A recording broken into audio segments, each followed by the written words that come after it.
Saya tanya sama Rismon di depan Yamada Girsang, siapa yang membela kamu, Dek? Nggak ada. Untuk apa kamu lakukan? Nggak ada. Saya minta kepada Rismon, berdamailah dengan hati. Carilah dulu apa yang harus dilakukan. Mungkin karena dia orang beragama, dia tahu seperti apa, dia coba telaah lagi. Ketika kita anggap semuanya ini permata, ini permata, ini permata, padahal itu sudah pasir. Semua yang kita ambil itu adalah pasir. Sama penelitian yang dilakukan oleh Rismon. Kita hari ini telah mendapat musibah. Musibah demi musibah.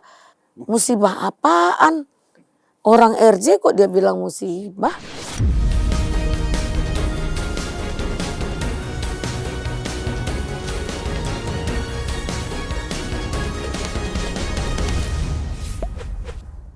Selamat malam pemirsa cumi-cumi.com dimanapun berada yang tidak pernah meninggalkan cumi-cumi.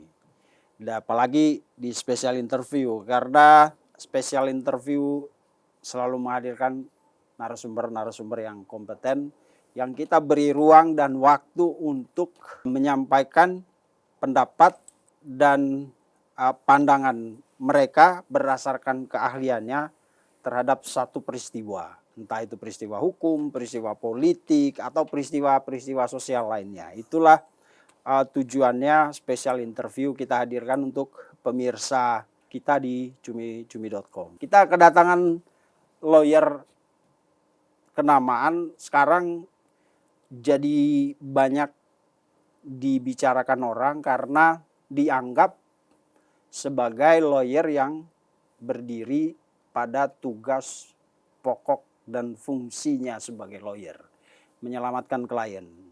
Salah satunya waktu itu bagaimana dia berjuang menyelamatkan Bang Egy Sujana. Dan di sini hadir lagi bersama kita Bu Eli Daneti. Kemarin kan kita bicara tentang Rismon masih meraba-raba, ya kan? Dan kemarin kita diskusinya itu 3 hari lalu. Sebelum Rismon ke Solo.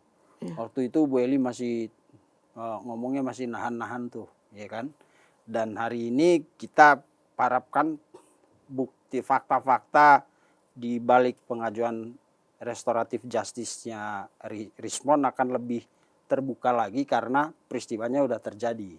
Rismon udah ke Solo bertemu Pak Jokowi dan hari ini kalau tidak salah langsung bertemu Mas Wapres. Mas Gibran. Sampai orang bilang, tadi aku ngobrol sama salah satu narasumber, wah ini buku Gibran and Graham ditukar dengan parcel lebaran. Itu kata netizen. Netizen kan kreatif tuh kalau komentarnya. Nah, Ibu melihat akhirnya Rismon ke Solo yang dari awal semua juga tahu mati-matian nggak mau. Kemarin ke Solo, hari ini ketemu Mas Wapres. Apa pandangan Ibu? Terima kasih. Sebenarnya saya memberikan sebuah apresiasi yang cukup dalam terhadap Yamada Girsang sebagai pengacara yang membela kliennya, yang memberikan edukasi agar kliennya tidak berlarut-larut dalam kekhilafan dan juga agar persoalan ini sepertinya kita gali lubang sendiri. Kenapa saya sebut gali lubang sendiri? Rismon adalah seorang anak bangsa yang pintar, yang cerdas. Namun kecerdasannya tidak tepat pada memfungsikan dirinya. Kenapa saya sampai seperti itu? Ketika kami mengadakan pertemuan, saya mencoba memberikan sebuah pandangan terhadap Rismon dan itu kami namanya Yamada Girsang. Ada pertemuan waktu itu, saya memberikan pandangan kepada kedua orang ini. Pertama kepada Rismon saya pertanyakan, apa yang Anda lakukan apakah sudah pas dan sudah tepat? Kemudian siapa yang membantu Anda? Siapa yang bisa membela? Dia jawab tidak ada. Terus seandainya ini Anda lanjutkan, kita boleh berjuang, tapi jangan konyol. Yang kita perjuangkan itu harus ada manfaatnya. Tidak bagi diri kita, bagi keluarga. bagi negara dan bagi agama atau bangsa ini? Beliau menjawab tidak ada. Setelah itu saya lihat buku itu, ternyata buku itu bisa dijadikan barang bukti atau alat bukti. Berarti buku itu isinya tidak pada substansi yang harus dibangga-banggakan, ingin menjatuhkan seseorang. Rismond adalah orang yang ingin mencoba mencari jati diri dalam persoalan ini, di mana dia mempunyai ilmu, tapi dia tidak tahu dasar dan awal dari peristiwa ini. Ujuk-ujuk dia mengikuti dan mencoba menjadi, katanya awalnya jadi ahli, kemudian belakangan ini disampaikan bahwa dia itu adalah peneliti. Namun saya sampaikan di situ, apa yang Anda teliti? Kalau kita boleh berbicara, ketika kita mengambil fotokopi ijazah orang, itu harus ada izin. Mereka dapat fotokopi ijazah itu dari mana? Kemudian dipertanyakan, siapa yang dapat mempertanggungjawabkan ijazah ini bahwa itu adalah fotokopi dari ijazah Pak Jokowi? Tentu mereka tidak akan bisa. Dari awal fotokopi ijazah itu dari Sandi, saat ini menjadi 5 fotokopi, entah 6, berbeda-beda. Miring dikit, terang dikit, scanner gitu. Terus itu kan sudah melakukan pelanggaran Undang-Undang ITE. Pasal 35 itu ya? Pasal 35, mendistribusikan. Nah kemudian disuruh tampilkan di layar besar, itu kan nggak boleh. Emang dia mengambil koran bekas, kemudian di zoom, ditaruh di layar. Kan nggak boleh gitu. Dampaknya kan sangat dahsyat. Jadi pandangan hukum kita harus seperti itu.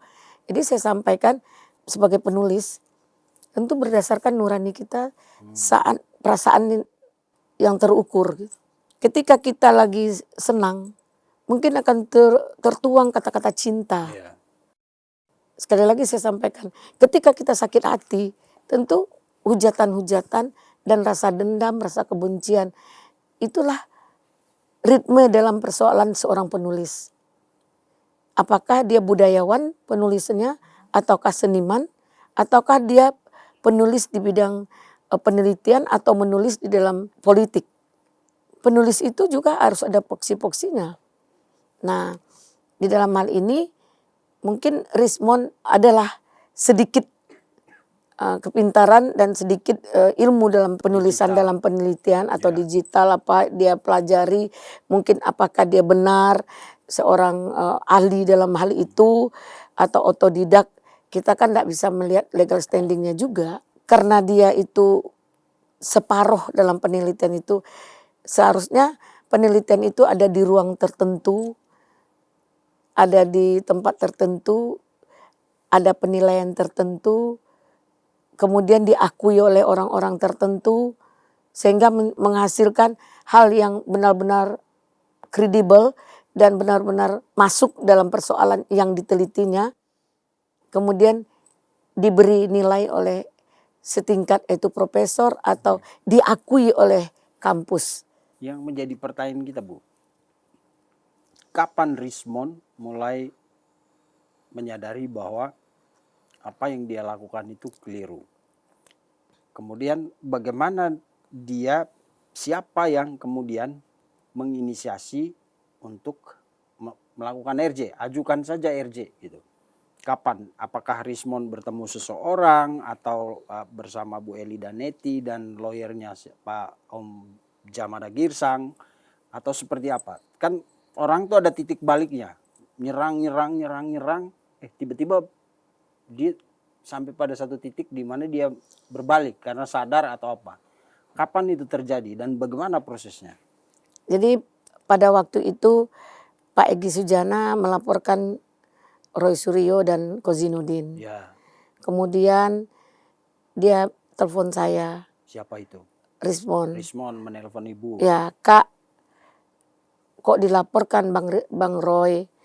Bang Roy itu tidak seperti itu, dia baik kok, Kak. Terus yang melaporkan itu bukan saya, Bang Egy. Bilanglah Kak sama Bang Egy, ngapain harus kita lapor-laporan? Terus kemudian kami waktu itu sedang ada bersama Bang Egy, lagi mau sidang di Pekanbaru. Nah, Bang Egy mau ke Malaysia, ya. Saya panggil Bang, ini ada telepon dari Rismon. Kebetulan di situ ada Agusto juga, ada Pak Ustadz juga, ada suami saya juga. Terus Bang Egy lagi ngobrol tuh. Terus karena telepon masuk, karena permintaan untuk mencabut laporan itu, saya kejar Bang Egy, saya kasih ke Bang Egy. Apa obrolan mereka? Enggak sempat berbulan karena video call. Bang, cabutlah Bang, kata Rismon. Kita kan bersama-sama Bang, teman katanya. Terus Bang Roy itu baik kok Bang, katanya. Ah, nggak bisa, kata Bang Egy. Dia menghina saya. Terus buktikan aja sama dia. Kok berani dia? Kalau selama ini dia mencurigai, marah-marah, saya kan diam. Ini penghinanya udah keterlaluan, kata Bang Egy. Terus udah saya bicara lagi. Gini Adinda, nanti saya coba bicarakan sama Bang Egy seperti apa. Lalu apa hubungannya telepon itu dengan? Nah, itu awal mulanya komunikasi dengan Rismon. Kemudian kita berkomunikasi, kakak di mana? Saya masih di Riau. Oke, sampai ketemu ya Kak di Jakarta. Ya, terus saya bilang, Adinda sadar nggak apa yang Adinda lakukan selama ini? Saya berilah sebuah edukasi, pemahaman kepada dia melalui telepon. Kami nelpon lebih kurang 1 jam. Kemudian coba kita berbincang bersama pengacaranya. Nanti bicara sama pengacara aku ya Kak, katanya. Siapa kalau kakak maunya dengan Jamanda Girsang. Karena orangnya punya kredibel, orangnya bagus. Dan saya hormati dia sebagai senior saya, seperti itu. Kemudian izin Allah kami ketemu. Kapan itu? Beberapa minggu yang lalu. Kami ketemuan. Di mana ketemunya? Adalah di satu tempat. Nah, setelah kami adakan pertemuan, bincang-bincang, silaturahmi, dia nanya. Siapa aja ini yang ketemu? Bertiga Bu Eli, saja. Om Jamanda Girsang dan Rismon. Ya. Terus kita sampaikan ke beliau seperti apa, sejauh mana, untuk apa. Nah, pertemuan kami hanya sekedar silaturahmi. Saya tertarik dengan beliau ini karena segimananya dia berstatement, bagi saya, di mata saya anak ini santun dan anak ini polos. Kemudian apalagi saya tersentuh, dia menyampaikan, Kak, saya ini lahir dari rahim Lubis.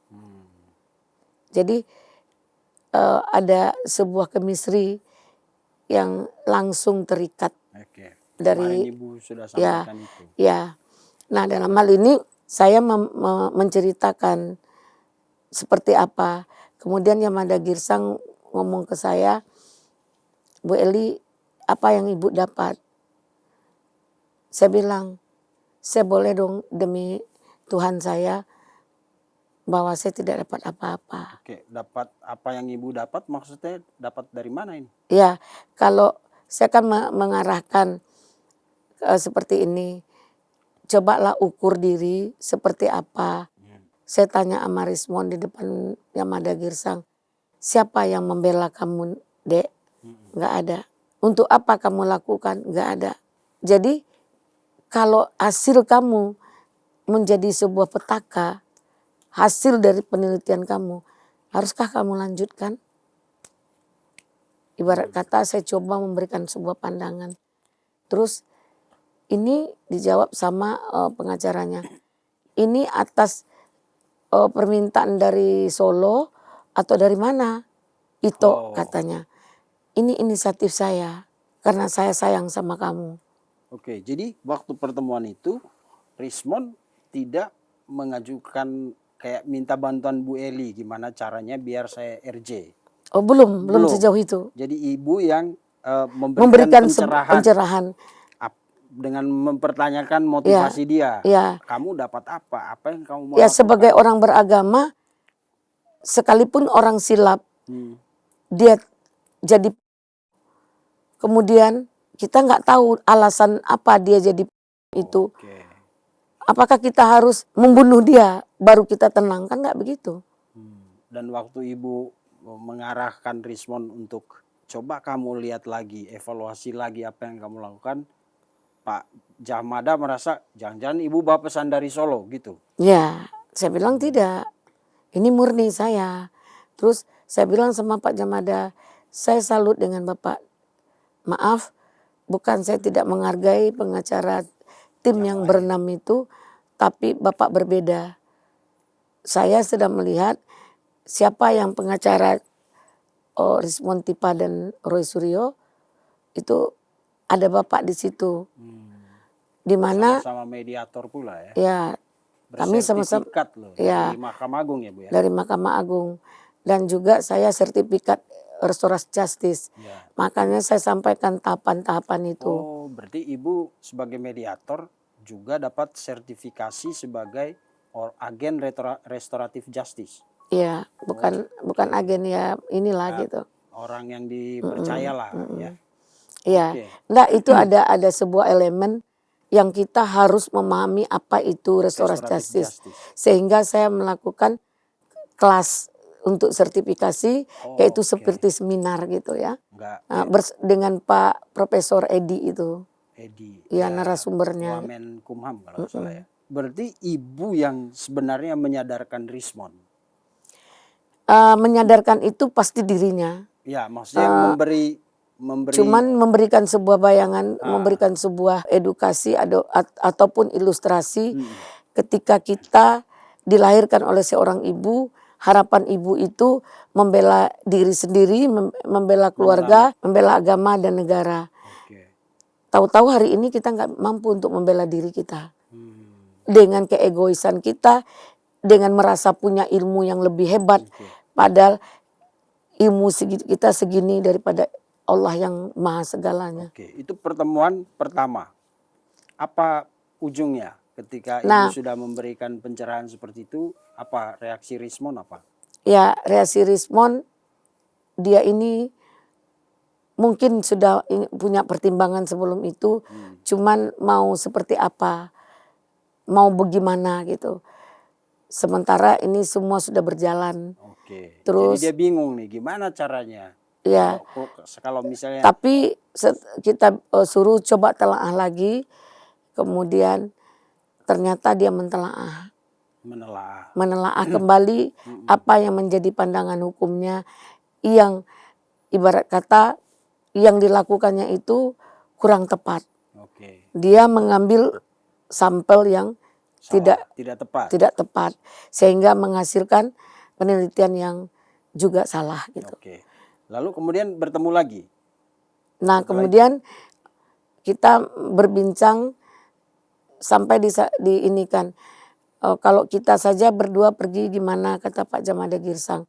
Saya bukan pengacaranya Rismon. Jadi silahkan Pak eksekusi, Bapak lebih tahu dari saya. Karena Bapak adalah orang senior saya, mediator juga, dan semua Bapak melebihilah dari saya. Mungkin Bapak lebih tahu. Kemudian dia menyampaikan, nanti kami bicarakan. Tapi apakah ini akan terjadi tepuk sebelah tangan? Saya bilang ini tidak akan bertepuk ke sebelah tangan. Jadi Pak Jagir juga sempat ragu itu. Iya. Diterima apa enggak nih? Iya, tapi saya nggak ngerti karena saya tidak berkomunikasi dengan Solo. Terus kalau ingin memahami apa yang kita rasakan saat ini, karena kita dimanfaatkan atas kepintaran kita sombong atas ilmu yang segelintir kita dapatkan, sehingga kita melukai orang, menjas orang, menghina, mencaci orang, maki orang. Apakah patut, apakah elok sebagai orang yang beragama? Itu yang saya sampaikan. Kemudian mungkin apapun yang saya sampaikan, benarnya ada, salahnya mungkin ada. Tentu mereka lah yang memberikan pertimbangan itu kepada dirinya. Ketika kita mengambil suatu sikap, hujatan tidak penting. Apalagi segelintir orang yang tidak bertanggung jawab. Iya, tidak bertanggung jawab atas kehidupan kita. Terus resiko kita sendiri loh masing-masing. Kemudian saya minta kepada Rismon, berdamailah dengan hati. Carilah dulu apa yang harus dilakukan. Mungkin karena dia orang beragama, dia tahu seperti apa. Dia coba telaah lagi pendapat-pendapat kita. Akhirnya dia mengambil sikap. Sikap yang gentleman. Dan saya menyampaikan kepada Pak Jamada Girsang, itu saya sampaikan seperti ini. Jangan salah tempat, kalau ingin RJ, tempatnya di kepolisian. Nah, kalau ingin RJ, tempatnya harus datangi Pak Jokowi. Karena ya, kalau kita langsung ke Pak Jokowi, kalau polisi tidak mau proses, nggak juga bisa. Maaf kan tinggal maaf. Proses hukum kan nggak bisa dihentikan. Karena pemilik hukum itu saat ini di tangan kepolisian. Nah, kalaupun dengan polisi saja, tanpa Pak Jokowi nggak bisa juga. Jadi dua-dua itu adalah merupakan tahap restoratif justice untuk mencapai mendapatkan SP3. Jadi perkara ini clear. Mudah-mudahan mereka bisa seperti kita jadi understanding. Jadi akhirnya Rismon yang seperti pengakuan pernyataan Kombes Imanuddin ya. Dirkrimum Polda Metro Jaya mengatakan minggu lalu akhirnya Rismon mengajukan ke penyidik Polda Metro Jaya. Lalu siapa yang komunikasi ke Solo untuk menyampaikan bahwa ini loh ada yang mau RJ? Apakah pihak penyidik atau Pak Jamada Girsang? Saya meyakini bahwa nggak mungkin kita yang melakukan. Pasti karena tahapan RJ itu adalah kepolisian, kita melalui kepolisian, tentu kepolisian yang membantu kita untuk berkomunikasi ke sana agar tidak miss. Nah, bagi kita tahapan itu seperti itu. Jadi nggak mungkin kita dong yang berhubungan dengan pelapor gitu. Jadi kemudian pihak penyidik melakukan komunikasi dengan Pak Jokowi, tentu dapat lampu hijau dong, sehingga Rismon akhirnya memutuskan ke sana. Kalau Pak Jokowi bilang enggak, pasti Rismon enggak ke sana kan? Ya. Itu kan memang seperti itu. Kita kan melihat di sini peran yang sangat penting dari pihak Polda Metro Jaya sebagai penyidik, yaitu yang dikepalai oleh Pak Imanuddin. Ini orangnya sangat juga humanis, pendekatan yang sangat humanis dengan luar biasa. Kita kepingin juga pihak kepolisian ini seperti ini. Jadi tidak orang lihat polisi itu tidak jengkelin gitu, malahan pribadi happy lah gitu. Ketika ketemu dengan masyarakat gitu. Siapapun termasuk yang sedang berperkara. Karena bagaimanapun orang mau ditembak mati pun harus kita berikan suasana yang nyaman. Apalagi ini masih dalam perkara inilah gitu. Perkara biasa lah. Biasalah gitu. Masalahnya ini bukan membahayakan negara, tapi kan mempermalukan kita sebagai anak bangsa. Ya. Nah, saya di sini boleh dong berpendapat. Jadi jangan saya dihujat-hujat, jangan saya dibilang termul. Di sini kan saya punya perbandingan dalam persoalan gitu. Nah, kenapa kami tidak minta maaf? Karena proses kami berbeda dan proses Rismon juga berbeda. Di saat itu sempat dipertanyakan, Kak, seandainya nanti kita RJ, bagaimana dengan Gibran? Saya kan sudah membuat buku Gibran. Yang penting jika Pak Jokowi menerima RJ, pasti Pak Jokowi itu orangnya legowo, pasti dia akan mengarahkan untuk ketemu dengan Gibran. Saya rasa clear semua, saya bilang gitu. Oh bisa gitu ya Kak? Insya Allah dan mudah-mudahan ini saya demi Allah tidak diberikan arahan dan petunjuk dari manapun. Saya hanya naluri saya untuk kepentingan orang yang mau diajak berbicara gitu. Memberikan sebuah pandangan hukum. Saya bukan orang hebat. Kita boleh dong saling menutupi kekurangan, mengisi-mengisi. Karena komunikasi ini sangat dahsyat loh hasilnya. Kalau komunikasi kita bagus, kita baru kenal aja bisa menikah loh. Iya. Tapi kalau komunikasi kita tidak bagus, 30 tahun menikah bisa bercerai. Jadi di komunikasi ini dalam kehidupan bermasyarakat, Komunikasi bersosial, itu penting. komunikasi yang sangat penting. Oke. Nah, jadi ketika komunikasi saya terjalin dengan baik dengan Jamada Girsang, dengan Rismon, saya menghargai dan menjunjung tinggi pendapat-pendapat dia. Setelah pembicaraan awal, besoknya dia buat statement yang tetap kekeh. Nah, setelah itu dia telaah dengan baik. Kita ini adalah sebuah zat. Pemilik hati kita ini adalah Allah yang membolak-balikkan hati. Ketika dia mungkin dapat hidayah, kenapa saya harus bersikap terlalu jauh menyakiti orang, sementara substansinya hanya ijazah, kok larinya kemana-mana. Kalau kalian profesional, ijazah aja bicarakan, gugat aja tuh ijazah. Tapi jangan caci maki orang. Berapa kali saya nyampaikan di setiap media. Kemudian pertanyaan orang adalah, kenapa Bu Eli peduli sekali dengan perkara ini? Ya kan? Apakah setelah terkesan sama sambutan Pak Jokowi ketika menemani Bang Egy ke sana, atau prihatin dengan nasib yang akan dialami Rismon dan kawan-kawan? Kedua-duanya. Pertama, kita ini manusia yang tidak luput dari sebuah salah, dosa. Kemudian masing-masing kita punya karakter yang berbeda. Kemudian punya emosional, punya ego. Saya melihat seorang Pak Jokowi ini, boleh hari ini saya sampaikan dia negarawan. Kenapa? Dia adalah pemimpin, dia pernah jadi presiden, anaknya juga masih jadi wapres, dia masih punya pengaruh yang kuat. Kalaulah dia sombong bisa, dia melakukan kekuatannya masih mampu dia. Dengan ibarat kata, bukan sihir ya, ditunjuk aja bisa garis merah, garis kuning atau garis biru. Ya, jadi itulah dahsyatnya. Nah, di sini kita melihat tidak dilakukan seperti itu. Saya ya 63 umur saya, Ustadz aja masih punya emosi yang tinggi gitu. Siapa sih Pak Jokowi ini? Kok bisa dia setenang itu? Terus sesabar itu, selegowo itu, humble gitu. Nah, saya bukan muji-muji, ini fakta yang saya alami.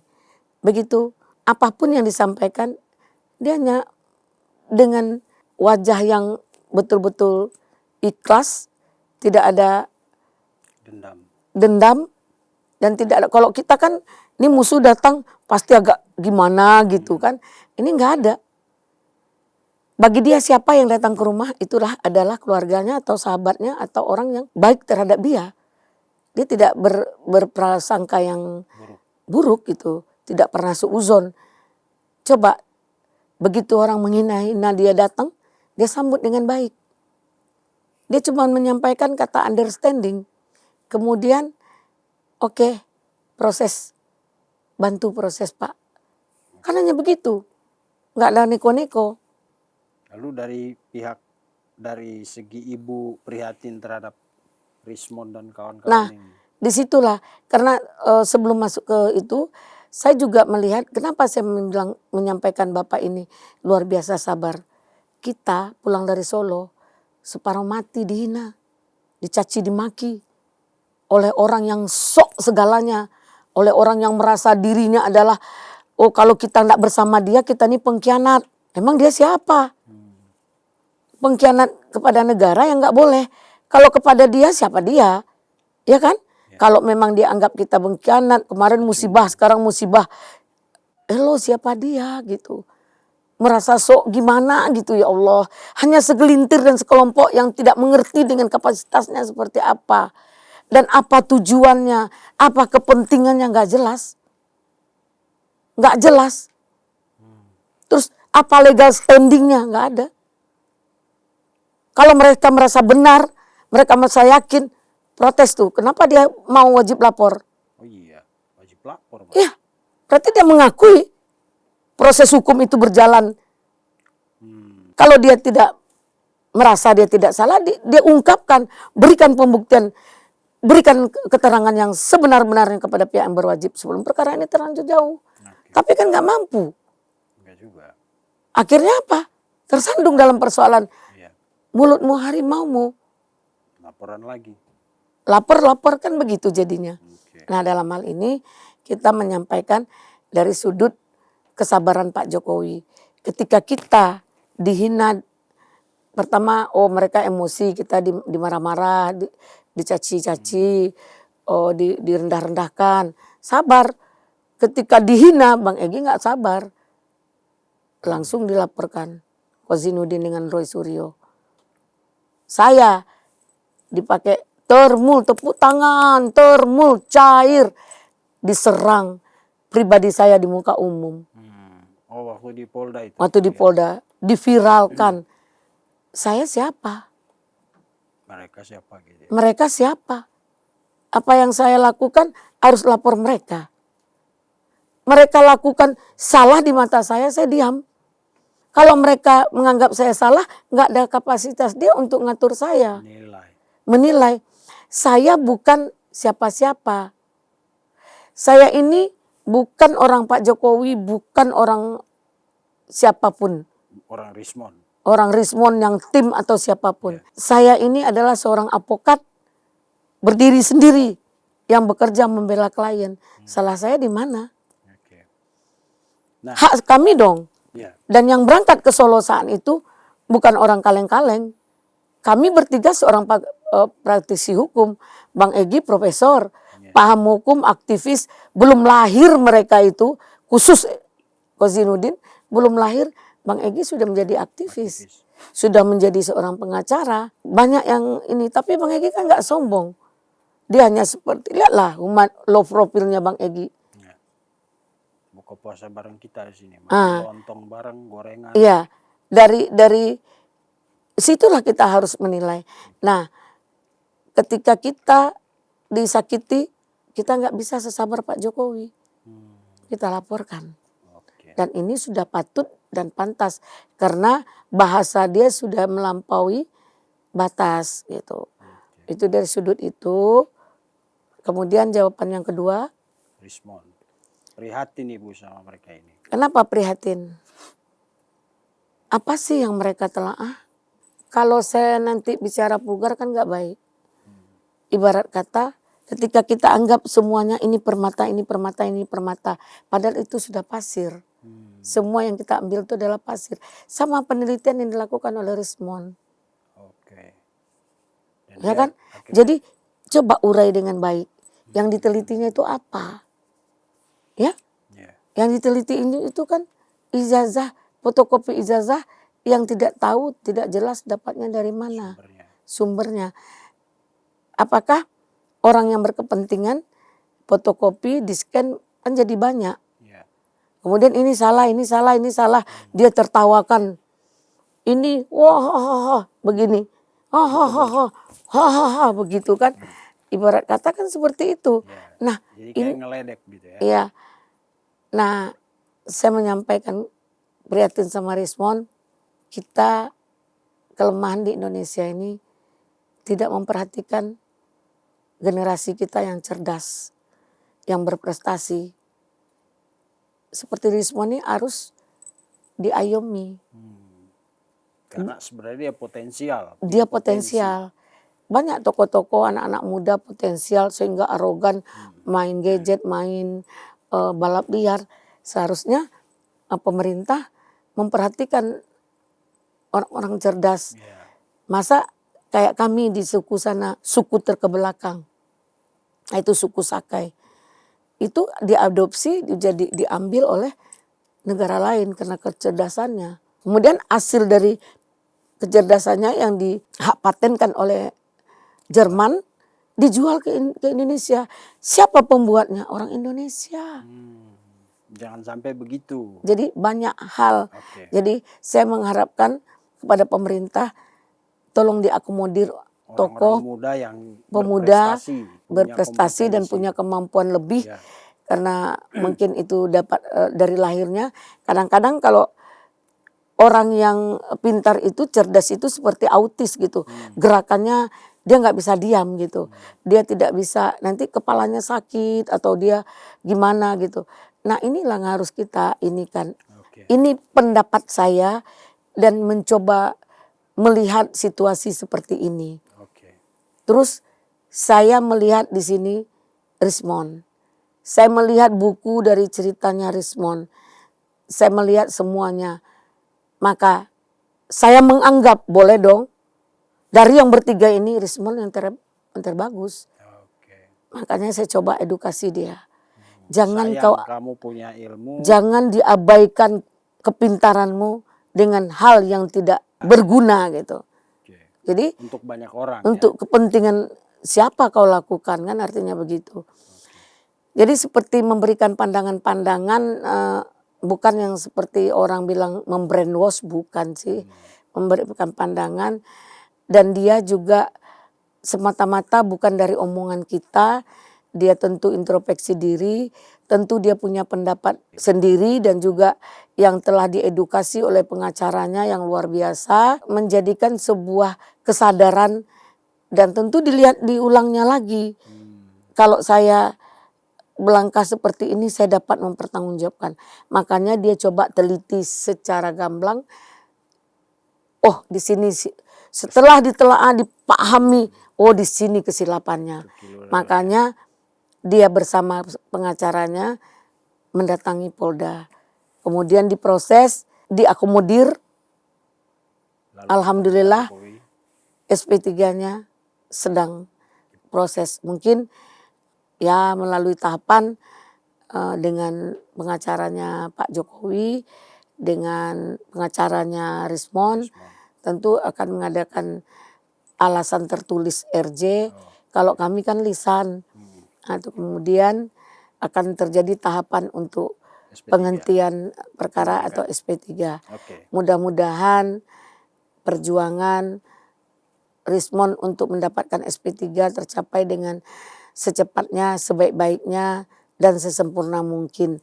Tidak ada halangan dan hal yang merintangi SP3-nya Adinda Rismond dan semoga setelah mendapatkan jati diri, introspeksi, berkaryalah, berkarirlah dengan keilmuan yang untuk kepentingan negara, kepentingan agama, dan kepentingan keluarga kita sendiri yang paling utama. Karena jangan pernah kita merasa hebat dan jago sehingga kita zolimi diri kita. Bukan orang yang zolimin kita gitu. Kita sendiri. Oke, kemudian Bu, kan sudah pulang dari Solo nih. Apa cerita Rismond waktu ketemu Pak Jokowi sekaligus ketemu Mas Wapres Gibran? Nah, di dalam hal ini saya sebenarnya ingin membersamai mereka, cuman saya nggak punya kapasitas. Karena saya sampaikan ke Pak Jamada, saya nggak mau jadi bias nanti. Jadi bias. Silakan pengacaranya sendiri. Dan perjalanan mereka cukup bagus, disambut dengan baik. Kemudian karena pesawat tidak ada, ya, ada hal yang sangat penting bagi mereka. Mereka akhirnya naik kereta, langsung pulangnya langsung sowan dan silaturahmi kepada Gibran. Bagaimana kesan Rismond dan Om Jagir ketika bertemu Pak Jokowi? Saya rasa hampir samalah dengan kami. Kenapa? Cerita nggak Pak Om Jagir waktu pulang dari Solo? Weli kita udah pulang nih, terus gimana sambutannya gitu? Saya belum berkomunikasi dengan beliau karena pasti beliau sedang lelah, pasti beliau nggak tidur namanya di kereta ya. Mungkin istirahat atau segala macam dan cuman tentu mereka punya ini satu tahap mereka lega, terus mau siapa yang salah Allah lebih tahu. Terus kenapa harus takut dengan segelintir orang yang tidak berkepentingan dan tidak bertanggung jawab terhadap kehidupan kita. Yang kita lakukan, yang dilakukan oleh Rismond ini tidak merugikan orang lain, tidak ada hal yang lain, ya kan? Kalau dia merasa ingin mempertanyakan, ya silahkan. Oke. Itu kan hak prioritas dia. Betul. Membersamai kemarin kan dia tidak memahami beberapa langkah, beberapa hal. Setelah dia mendalami sifat dan sikap teman-temannya, tentu dia ambil langkah juga gitu. Oke. Heeh. Nah, sekarang Bu, terakhir nih, kan kemarin kita udah bahas tentang putusan Rismon itu walaupun belum terjadi. Bagaimana pandangan Bu Eli, apa yang Bu Eli bisa simpulkan dan sampaikan kepada penonton, teman-teman kita yang menonton video ini tentang hikmah atau pelajaran dari persoalan ini, dari awal sampai Bang Egy RJ, terus sekarang Rismon RJ, sisa 5 sekarang orang-orangnya. Apa yang saripati, apa yang Ibu mau sampaikan sekarang ke pemirsa kita di sini? Iya, saya melihat apa yang kita lakukan berdasarkan nawaitu. Nawaitu itu niat. Ina amalu binniat, Ya, gitu ya. Jadi semua bergantung niat, ya, berawal dari niat. ya. Kalau niat kita sudah salah, akan membuahkan yang salah. Oke. Jadi dan juga di sini ibarat kata orang menyampaikan itu tabur tuai. Ibarat kata apa yang kau tanam itu yang kau tuai. Apakah kita ini merasa segalanya? Kita mencari kesalahan orang, ingin menghancurkan orang, ingin menghujat orang. Sebelum orang ini mati dan selesai, kita nggak puas. Niatnya udah buruk. Itu niatnya udah busuk. Dari mana datang niatnya seperti itu? Itu murka Allah. Tunggulah balasan dari Allah. Seandainya Pak Jokowi itu orangnya sabar, pasti Allah akan angkat derajatnya. Kata Allah, kalau mau ikhlas dalam segala ujianku dan bersabar, akan kuangkat derajatmu. Ternyata yang mendapatkan itu Pak Jokowi. Ikhlas dan sabar. Dia bisa memporsikan orang ini seperti apa, persoalan ini seperti apa. Dia porsikan dirinya. Kemudian dia mendapatkan apa? Hikmah dan ganjaran dari Allah. Nah, apa? Akhirnya terurai satu persatu dengan persoalan ijazah ini. Ya, mudah-mudahan ini adalah langkah yang belum final, tapi rasanya untuk yang lain saya nggak ngerti juga. Saya nggak ngerti atau sudah tertutup pintunya. Kalau bilang tertutup dengan hal seperti ini, maaf, dari beberapa elemen yang saya tahu, kenapa saya nggak berani pergi bersama Pak Jamada Girsang? Karena saya akan habis dihujat. Jadi karena dari beberapa orang, beberapa gelintir, ada adik saya, ada ini, menyampaikan, jangan bawa dia, jangan bisa kasih ruang RJ. Karena banyak mereka terlalu sakit. Tapi Pak Jokowi mau nerima, gimana? Pengacaranya menyampaikan, ada tim Nusantara namanya. Saya pernah lihat tuh di videonya, tertutup untuk RJ. Yang merasa kesakitan kita melihat saudara dia yang punya, menurut mereka saudara mereka, anaknya, bapaknya, menurut timnya, ya ketuanya diperlakukan seperti itu, mereka kan nggak terima. Yeah. Itu yang saya sampaikan, belum seberapa kita udah buat LP di polisi. Pak Jokowi wajar 3 tahun. Bukan masalah dia dibilang ijazahnya palsu, tak palsu. Hujatannya, fitnah. Merasa dia itu adalah benar. Nah, inilah yang kalau kita tidak pernah introspeksi diri, kalau kita merasa diri kita paling benar, tunggulah kehancuran bagi dirimu. Jangan dianggap karena kita semuanya bisa. Tanpa kita semua bisa. Kita ini hanya pelengkap menderita dalam kehidupan ini. Asik. bukan kita adalah pemeran utama, bukan kita pemeran pembantu. Jadi pemeran pembantu aja udah oke. Iya.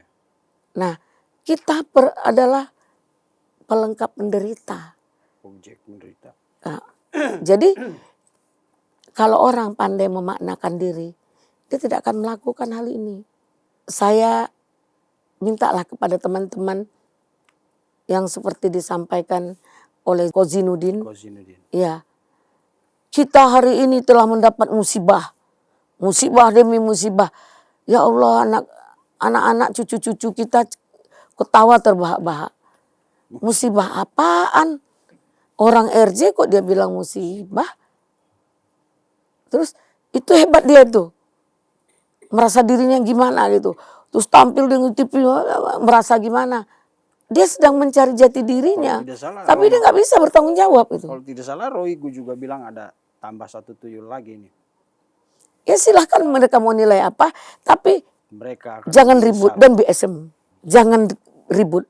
Dan jangan buat keributan. Nanti timbul hukum baru. Dan mereka akan menyesal di kemudian hari. Iya. Jadi jangan merasa kita yang paling benar. Ya. Oh merasa kita ini adalah pejuang.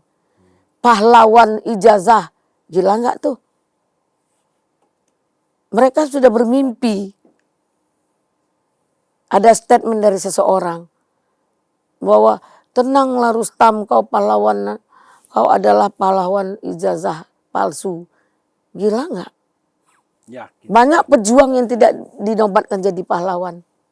Saya mau mengilustrasikan kepada sesuatu yang selama ini yang punya masa jutaan. ya. Kan terlalu vulgar. Mereka nggak bisa introspeksi diri. Mereka masih bertanya apa salah kami. Kami dizolimi. Ijazahnya palsu. Kan di situ. Berarti belum berefleksi mereka. Nah mereka tidak mengerti bahwa yang disampaikan mereka itu sebuah penghinaan di luar konteks ijazah. Hancurkan Jokowi. Hah? Turunkan Jokowi, gantung Jokowi. Usir Jokowi. Usir Jokowi, pasang topeng silang-silang. Itu pidana murni. Nah, mereka buat ke MK. Juga kurang tepat. Ya. Nah, mereka merendahkan juga hasil P21. Tunggulah hasilnya. Nggak mungkin ini tidak akan diselesaikan. Pasti selesai. Pasti selesai. Yang saya sampaikan kepada teman-teman, jangan menyesal di kemudian hari. Terus berjuang. Terus berjuang, tapi dengan kebenaran yang kalian yakini. Gitu. Silahkan, ya kan? Ya. Kita tidak menghalang-halangi, kita hanya memberikan sebuah edukasi, memberikan pendapat bahwa yang kalian lakukan itu tidak tepat. Ya kan? Tidak punya kapasitas, tidak punya hak. Kalau memang Pak Jokowi adalah pejabat publik, terus laporkanlah dia ke Petun atau yang pengadilan PMH. Ya, perbuatan melawan hukum. Jadi laporkanlah apa yang harus kalian laporkan, silahkan. Tapi jangan komentar dan mulutnya yang itu ngomong-ngomong terus gitu. Serembat nih disensor nih. Iya. Kalau bisa jangan disensor ya. Jangan bawa putih gitu. Iya. Jadi maksudnya seperti itu. Jadi mereka sudah arogan terhadap keputusan yang merasa mereka itu adalah sebenar-benarnya di atas kebenaran yang mereka anut. Bukan untuk kepentingan bangsa, bukan untuk kepentingan rakyat. Yang menjual-jual nama rakyat. Sementara pendukungnya 1 juta aja nggak ada. Seandainya 1 juta pendukung mereka, berarti baru 0, sekian persen. Kalau semuanya mendukung, itu beda hal. Kalaupun 1 juta setiap kali wajib lapor tuh kayaknya Polda penuh. Ya. Kan? Oke. Baik, terima kasih Bu Eli. Mumpung ini bulan Ramadan, saya juga mau menyampaikan closing statement. Teman saya seorang ustadz itu mengatakan hidup itu sempurna kalau kita megang 2 hal aja. Yang pertama, tolong saya direvisi kalau salah pengucapannya ya Bu ya. Amar ma'ruf nahi munkar. Jadi lakukan yang baik, hindari yang jahat. Tapi tolok ukur dari amar ma'ruf nahi mungkar itu tadi adalah ina amalu biniat. Ya Bu ya. Jadi lu melakukan hal baik, tapi kalau niatnya jelek, jelek juga hasilnya. Jadi antara menghindari yang jahat, melakukan yang baik, yang paling penting itu yang pertama itu adalah niatnya. Semua harus dilakukan dengan niat yang baik. Setelah semua itu dilakukan, maka kata Bu Eli harus refleksi, introspeksi. Karena ada seorang filsuf mengatakan, hidup yang tidak direfleksikan itu tidak pantas untuk dijalani. Jadi mari kita sama-sama seperti kata Bu Eli berjalan mencari kebenaran, kebenaran yang hakiki, bukan kebenaran sesuai kepentingan kita masing-masing. Hanya dengan cara seperti itu maka hidup kita dimanapun, di keluarga dan lebih luas lagi di dalam negara ini akan berjalan dengan aman dan tentram. Terima kasih Bu Eli. Saya closing statement juga ya. Siap. Saya bikin ilustrasi sedikit. Kalau niat kita baik, sepertinya kita memberikan air minum, seorang pelacur memberikan air minum di padang pasir.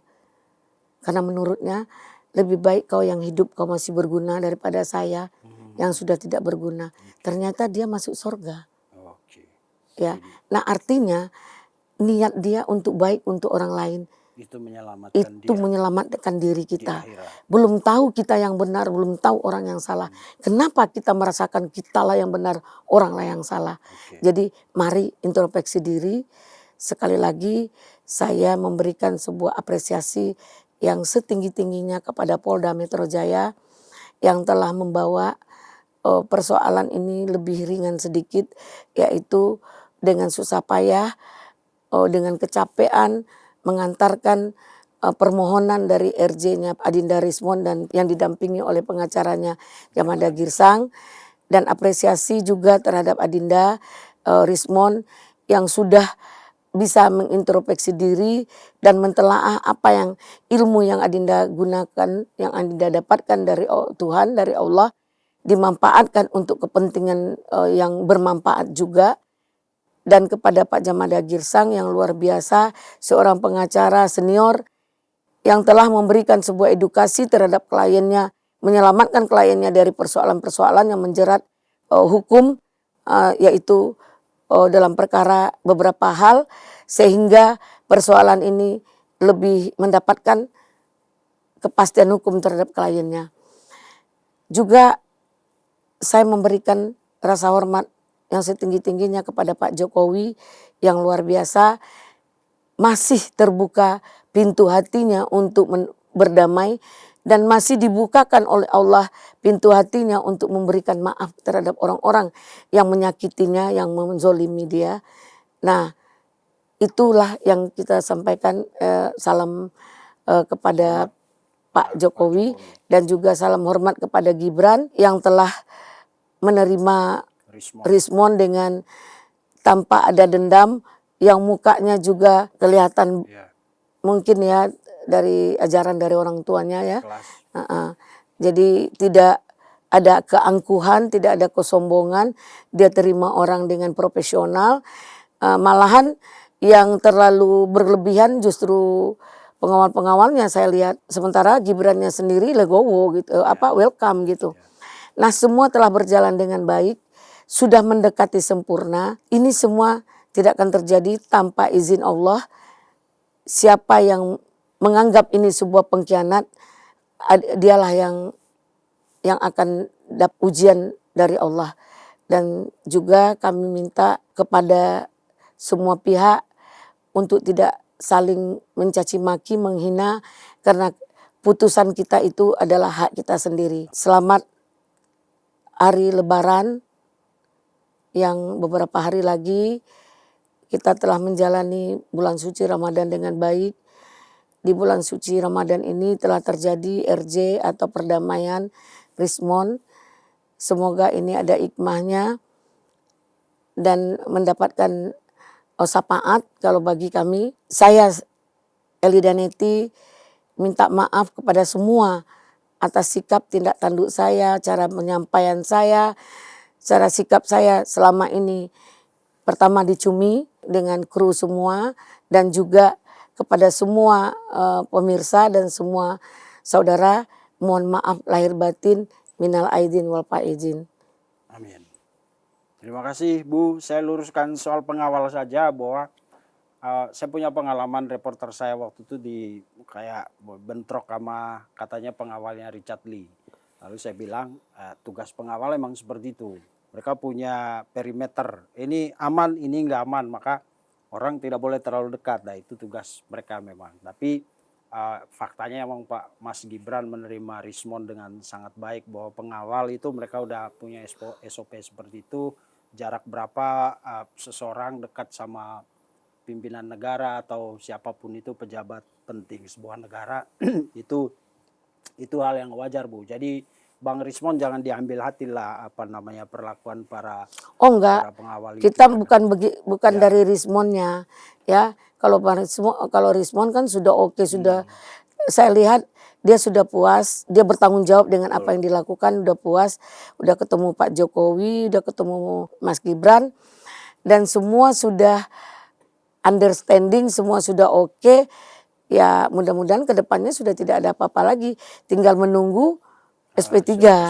Nah mudah-mudahan Rismon tenang, legowo, bahwa langkah yang dilakukan itu yang terbaik. Oke, siap. Terima kasih Bu Eli, sekali lagi kita juga mumpung karena ini pertemuan terakhir kita sebelum Lebaran. Mohon maaf kita selama ini sering dicanda-candain Bu Eli. Salam untuk keluarga di Riau. Selamat Hari Raya Lebaran yang tinggal berapa hari lagi. Atas nama seluruh kru studio maupun redaksi cumi-cumi.com. Mohon maaf lahir dan batin untuk Bu Eli dan keluarga. Terima kasih pemirsa. Sampai jumpa di episode selanjutnya. Pasti kita pengen ekspresi. Mengedepankan estetika. Jelas tadi mendengarkan.